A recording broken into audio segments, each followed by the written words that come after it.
မိဂရာဝန်တော်မှာဖျားရှင်တရားဟောတော်မူရာမှာအသုံးပြုတော်မူတဲ့ပလင်ကြီးဖြစ်ပါတယ်။ဖျားရှင်ဟာဤပလင်တော်ပေါ်မှာရတာတတိသားနဲ့အပေါင်းပါများကိုတရားဟောကအကျိုးတရားရစေခဲ့ပြီးယဟန္တာဖြစ်စေခဲ့ပါတယ်။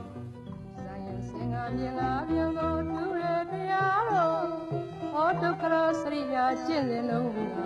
တို့ဘုံလုံးဖိတ်ကျော်နေဘုဒ္ဓတရားမြတ်ကိုတကယ်သိကြဖို့မျှော်စင်ငါမြင်လာပြန်လို့ထူတဲ့တရားတော်တရားစစ်ဖြစ်လို့မိဂရာဝန်တော်မှာအာသောကမင်းကြီးစိုက်ထူခဲ့တဲ့ကြောက်တိုင်ဖြစ်ပါတယ်။အိန္ဒိယနိုင်ငံရဲ့မောရိယာအင်ပါယာသမိုင်းကြောင်းဗုဒ္ဓသာသနာသမိုင်းနဲ့ယဉ်ကျေးမှုကြောက်စစ်လဲရများအကြောင်းပြောကြမယ်ဆိုရင်မပါလျင်မပြည့်စုံတဲ့ကြောက်တိုင်ကြီးများဖြစ်ပါတယ်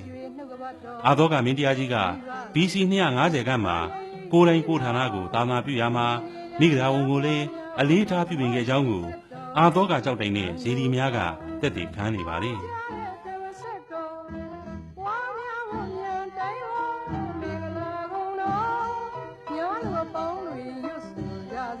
ဘုရားမြတ်စွာမိဂရာဝန်မှာသတင်းသုံးစဉ်နေခင်းပိုင်း၌တမာတော်ဝင်စားပြီးနေတန့်စဉ်ရအခန်းကိုဖူးမြော်နိုင်ကြပါလေ။ဘုရားမြတ်စွာရဲ့နိရောဓသမာဘတ်ဓာတ်တို့ဖြင့်ပြည့်စုံတဲ့နေရာတော်ဖြစ်နိုင်ပါလေ။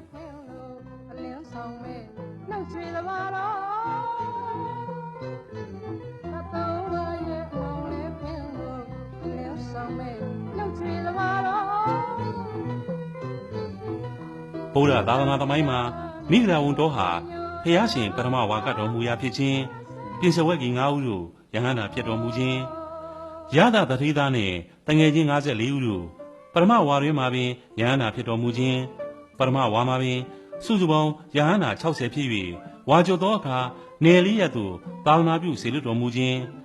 တန်ခါယန္တာစတင်ပေါ်ပေါက်ရာနေရာဖြစ်ခြင်းတို့ကြောင့်ထူးခြားမွန်မြတ်တဲ့နေရာတစ်ခုဖြစ်ပါလေ။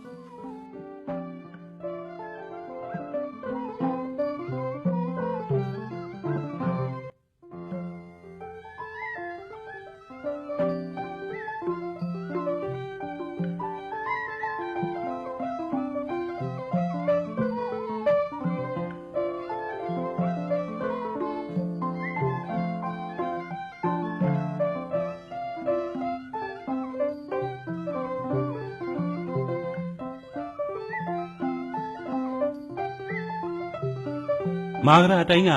တောင်ငါးလုံးကာကူရာဇုံမြို့ရှိဝိရှန္တိစေတီရှိရာရဏာဂိရိတောင်ကိုဆက်သီးကျိုးတဲ့ကလထိုင်များနဲ့တက်နေခြင်းဖြစ်ပါလေ။ရဏာဂိရိတောင်ဟာပေတထောင်ကျော်မြင့်တယ်လို့သိရပါတယ်။